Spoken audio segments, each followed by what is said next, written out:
Deməli biz keçən dəfə keçdik üçbucağın sahəsi, üçbucağın sahəsi üçün Heron düsturun, bir də ki sahə aksiyonları, paralelogramın sahəsi.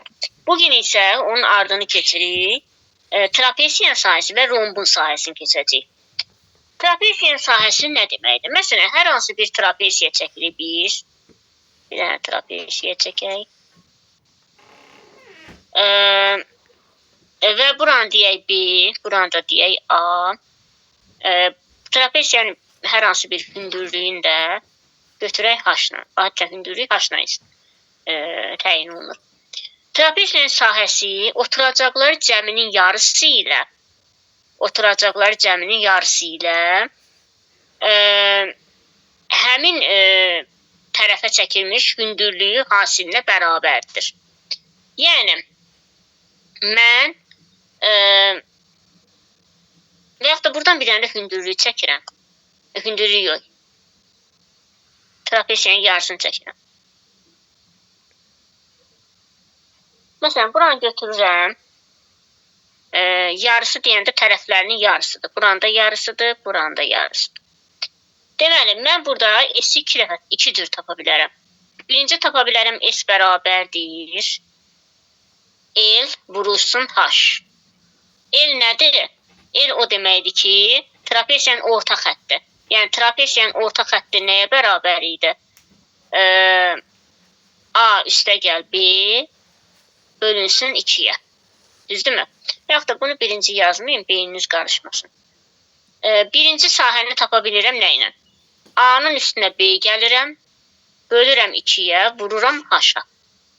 Yəni, trapesiyanın sahəsi oturacaqları cəminin yarısı ilə, yəni A üstəgəl B bölünsün 2 yarısı ilə hündürlüyü hasilinə bərabərdir.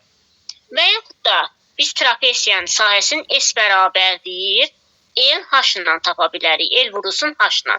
L nədir? L trapesiyanın orta xəttidir. Trapesiyanın orta xəttinin düsturu nə idi? L bərabər idi A üstəgəl B bölünsün 2. Yəni, trapesiyanın orta xəttini taparkən onun tərəflərini toplayıb yarıya bölürük. Onun iki tərəfini toplayıb yarıya bölürük. Eyni zamanda bunun yerinə biz L yazsaq, deməli bu düsturu almış olacaq. Aydındır? Deməli, trapesiyanın 2 cür düsturu var. S bərabərdir A üstəgəl B bölünsün 2 vur H. Bir də S bərabərdir L vurulsun H. İndi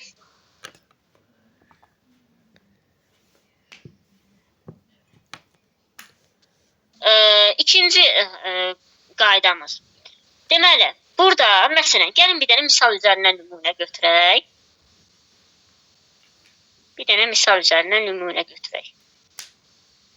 Məsələn, bir dənə mənim trapesiyam var. Biraz qısa çəkim. Bir dənə trapesiyam var. Tərəfləri bu 6-dır, bu 8-dir. Hündürlüyü də tutaq ki 3-dür. Məndən bunun S-i soruşur. Mən əgər ki S bərabərdir tapsam, neyəcəm? 6-nın üstünə 8 gələcəm, böləcəm 2-yə, vuracam H-a, 3-ə, yəni. Bərabər eləyəcək neçəyə? 6 üstə 8, 14, 2-yə bölündə 7, 3-ə də vuranda 21. Düzdürmü? Və yaxud da birdən mənə hər hansı bir trapesiya verilib və trapesiyanın mənə hündürlüyü verilib. Amma tərəfləri verilməyib. Tərəflərinin yerinə mənə L, yəni məsələn buranı verib 30. Məsələn deyir ki L bərabərdir 30-a, S-i tap. Neyniyəcəm? 30 düsturun belə idi, L vurulsun H. 30 vurulsun H-a, yəni 3-ə. Bu da bərabərdir 90. Deməli, mənim sahəm 90-dır. Aydın oldu mu trapesiyanın sahələri haqqında? Sual olan yoxdursa, keçək növbətiyə. Yoxdur ki. İndi gəlirik digər bir hissə, rombun sahəsi. Buranı təmizləyək. Rombun sahəsi.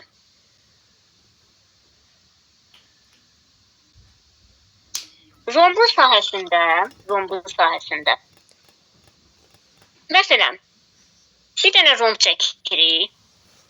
Bir dənə romb çəkirik.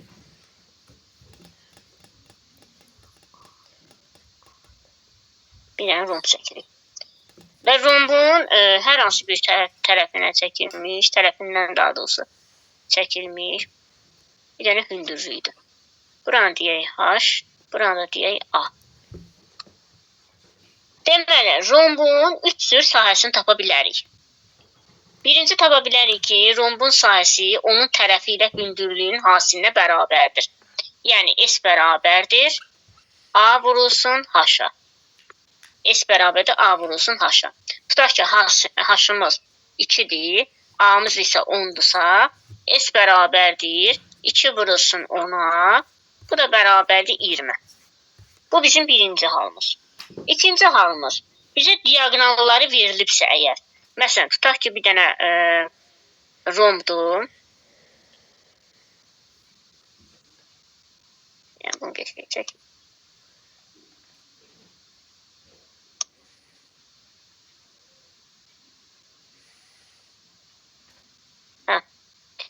Deyək ki, məsələn, bir dənə bizə romb verilir, rombun diagonalları var. Tutaq ki, bu diagonal budur, bu diagonal budur. Diagonallar da bilirsiniz də 90 dərəcəli bucaq əmələ gətirir rombda. İndi, diagonalları DB ilə, məsələn, deyək ki, bu diagonalı yazıram D1, bu uzun olanı, bu diagonalı yazıram D2. Deməli, burada isə düsturumuz belədir ki, S bərabərdir, diagonalları hasilinin yarısına bərabərdir. Yəni, D1 vur D2 bölünsün 2. Və yaxud da 2-də 1, D1 vur D2. Məsələn, deyək ki, diagonalın biri 10-dur, biri isə 15-dir. Onda bunun sahəsi nəyə bərabər olacaq? S bərabərdir, 10 vurulsun 15, bölünsün 2-yə. 150-ni də 2-yə bölündə 75. Aydındır.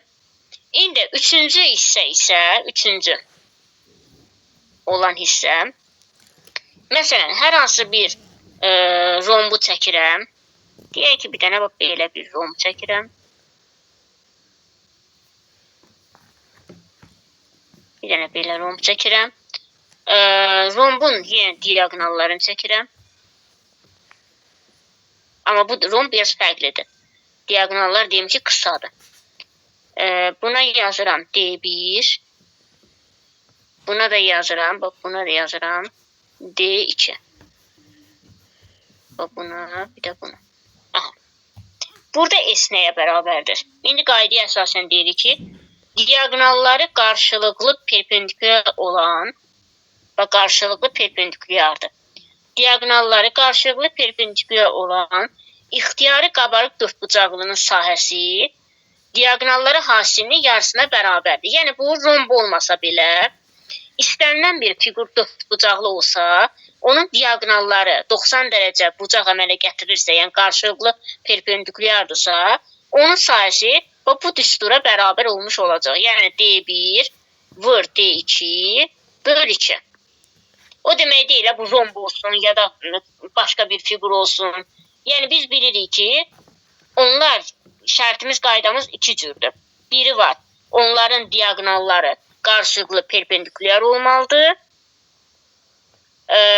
və eyni zamanda ixtiyari qabarıq dördbucaqlı olmalıdır. Və onların da hasilin yarısı bizim sahəmiz verir. Bu mövzumuzda bu qədər. Yəni, rombun sahəsi haqqında mövzuda bu qədər. Burada kimin sualı var əlavə olaraq?